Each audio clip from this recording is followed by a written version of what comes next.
Una de las cosas que más me gustaba cuando estaba en el colegio era sentarme en la primera fila del bus cuando iba para el Boca de Zampa. Recuerdo que me encantaba hablar con el chofer, más que todo con don Joaquín, era demasiado divertido. Y resulta que un día en esa espera de ir al colegio, recuerdo que una mujer joven, cargando un bebé en brazos, empezó a hablarnos en señas. Yo no estaba entendiendo nada, quedé completamente en shock.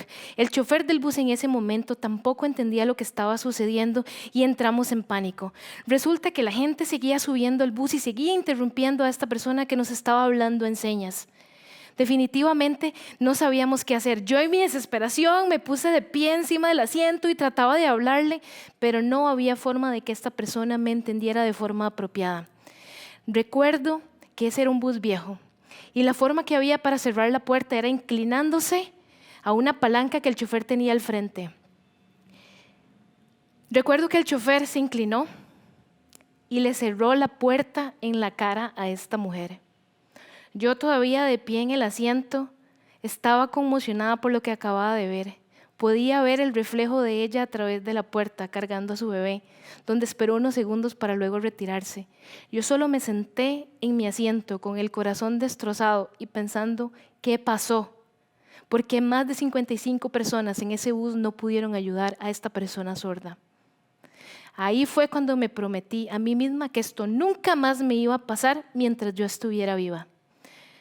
Me di cuenta que a la edad de 16 años en mi casa nunca se había hablado sobre discapacidad.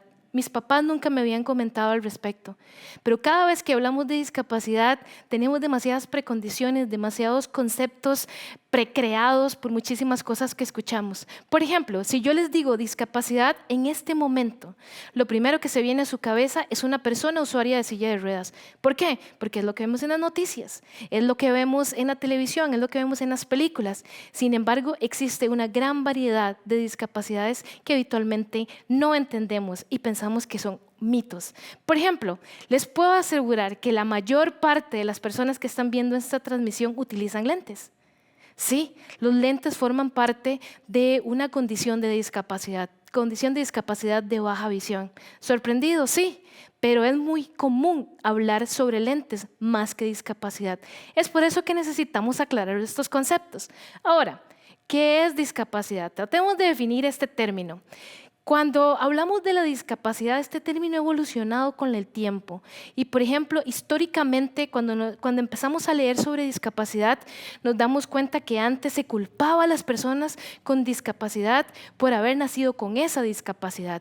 Y pues incurrían a matarlos o con tratamientos como si bañándose con agua fría se les fuera a quitar esa discapacidad. Sin embargo, este concepto evolucionó en varias formas. Sí, definitivamente hay personas que tienen discapacidad física o discapacidad cognitiva, pero definitivamente esto se afecta mucho más por el entorno en el que habitamos, adquiriendo muchas limitaciones, muchas formas de poca comunicación con las diferentes personas.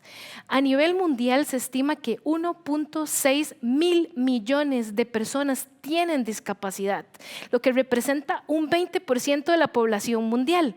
Ahora, ese porcentaje puede variar porque estamos sumando vejez de la población, enfermedades crónicas que siguen permaneciendo en la población y ahora una de las más modernas, gracias a la tecnología, la sordera prematura. ¿Y esto a qué se debe? Por la falta de control en el manejo de audio de los dispositivos inteligentes. Ahora, hablemos más de este tema. En el 2007, las Naciones Unidas crean la Convención de los Derechos para las Personas con Discapacidad, donde Costa Rica decide ser uno de los primeros 50 países en firmar y decir presente. Así que el 29 de septiembre del 2008 se firma ya lo que es el acuerdo en Costa Rica para que se dé esta aprobación. Ahora, ¿cuál es la realidad actual de las personas con discapacidad en nuestra Costa Rica después del 2008? Más de 10 veces es la proporción en la que las personas con discapacidad sufren, son afectados por el índice de pobreza.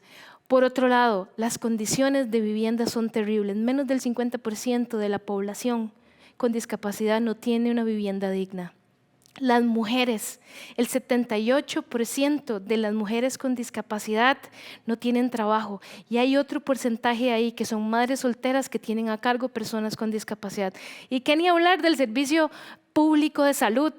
88% de las mujeres no asisten a los centros médicos porque las instituciones o la infraestructura física no está creada para personas con discapacidad y mucho menos los empleados públicos tienen conocimiento sobre muchas de las necesidades que estas personas necesitan. Ahora, esta es la que más me impacta y la que más me duele, la parte educativa. Más del 93% de las personas con discapacidad no asisten a las aulas. ¿Se imaginan ahora esto con la pandemia? Pues apuesto que este número ha incrementado. Muchas personas no logran concluir las clases o educarse para obtener un mejor trabajo porque nuestros sistemas educativos no están hechos para las personas con discapacidad.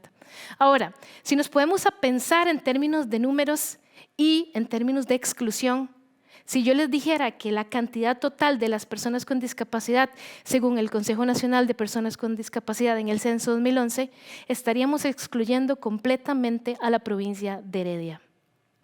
Ahora, les voy a hacer una pregunta y quiero que la piensen bien, quiero que piensen bien en esa respuesta. ¿Se ha puesto a pensar qué tan inclusivo es usted? Déjenme y les planteo la pregunta de otra forma. ¿Está usted excluyendo a las personas con discapacidad de forma consciente? Mientras usted reflexiona en esa respuesta, déjeme y le cuento cuál es mi tarea actual. Como ingeniera en sistemas, mi responsabilidad actual es proveer recomendaciones y buenas prácticas para que las empresas puedan crear productos digitales para que puedan ser adecuados para las personas con discapacidad. Algo muy importante que quiero recalcar acá. No vengo a hablar en nombre de la comunidad con discapacidad, vengo a hablar como aliada, como amiga de personas con discapacidad, como colega de personas con discapacidad y como miembro de una familia que tiene personas con discapacidad. Ahora, ¿qué es la accesibilidad digital? En términos de explicárselos de forma sencilla, voy a hablárselos desde dos vertientes. La primera, porque es un derecho humano. Todas las personas, sin importar su condición, su género, su raza, tienen derecho a la información. Y más ahora con toda la tecnología, y la tecnología va rapidísimo en comparación a cómo se mueve la accesibilidad digital. Por supuesto, en términos de creación de productos, nos ofrece una oportunidad grandísima de crear pautas para mayor inclusión digital y poder reducir esa brecha tan grande que tenemos. Desde la parte técnica, nos permite crear productos que de verdad sean accesibles y que puedan ser accesibles para muchísimas personas. Y por supuesto, no es solo crear un producto que sea accesible, sino que también sea usable. Y ahí entran muchísimas partes del desarrollo de software. Ahora, uno de los retos más grandes que he tenido como profesional en el área de accesibilidad es cuando tengo que hablar con los creadores de proyectos digitales que no tienen discapacidad y que empiezan a crear productos digitales para toda una población. Una de las preguntas más comunes que me hacen es, mira, Merari, decime cuánto es el porcentaje de más o menos las personas con discapacidad que podrían usar nuestro producto. Esa es mi cara. Definitivamente, para mí me duele mucho que veamos a las personas con discapacidad como un número. Sí, es importante hablar de porcentajes porque los porcentajes nos ayudan a medir cómo estamos trabajando. Sin embargo, medir a las personas con discapacidad como un porcentaje, solo porque sí, porque vamos a cumplir una meta, no es adecuado. Y déjenme y les cuento por qué. Caroline Casey, fundadora y creadora de The Valuable 500, es una emprendedora en términos de discapacidad. Esta persona hizo un estudio con los mayores expositores a nivel tecnológico en el campo internacional, las potencias mundiales, e hizo una simple pregunta. Mira, ¿ustedes incluyen la discapacidad dentro de sus procesos de planificación de productos? Y pues en este momento ellos le dijeron, bueno, el 56% respondió que más o menos hablan sobre la discapacidad y la inclusión cuando crean productos. Y solo el 4% de esos empresarios con poder de decisión y de cambiar el mundo deciden incluir la discapacidad dentro de sus conversaciones. Ahora, fue en el 2019, por primera vez, que en el Foro Económico Mundial se habló sobre la inclusión en los negocios. Habitualmente hablamos que la discapacidad y la inclusión le pertenece a otro tipo de esfuerzos, al gobierno, a instituciones sin fines de lucro, a otro tipo de personas dentro de nuestra misma comunidad, pero nunca al negocio. Esta fue la primera vez en la que se habló. A mí me duele pensar de que pasarán más de 183 años para poder ver la igualdad y mi sobrina no la va a ver. Esto es un dato que el Foro Económico Mundial ha recolectado durante el paso de los años. Ahora imagínense cómo puede ser incluyendo todo esto que pasó con el COVID. Fijo, van a ser mucho más de 183 años. Para 2018 decidimos retomar todo lo que es el aprendizaje del ESCO con una amiga y pedimos permiso para ir a la cafetería Inclúyeme. Decidimos seguir y hablar con las personas de ahí, pedimos permiso y pues resulta que con esta pinta, créanme que a mí se me arriman y me empiezan a hablar y resulta que se acerca María Alejandra a hablar con nosotros. Resulta que estamos conversando y ella nos pregunta que por qué nosotros estábamos aprendiendo el ESCO si no teníamos familiares con sordera en nuestra familia. Entonces yo le conté la historia. Inmediatamente María Alejandra me agarró las manos y me dijo que ella se acordaba de mí.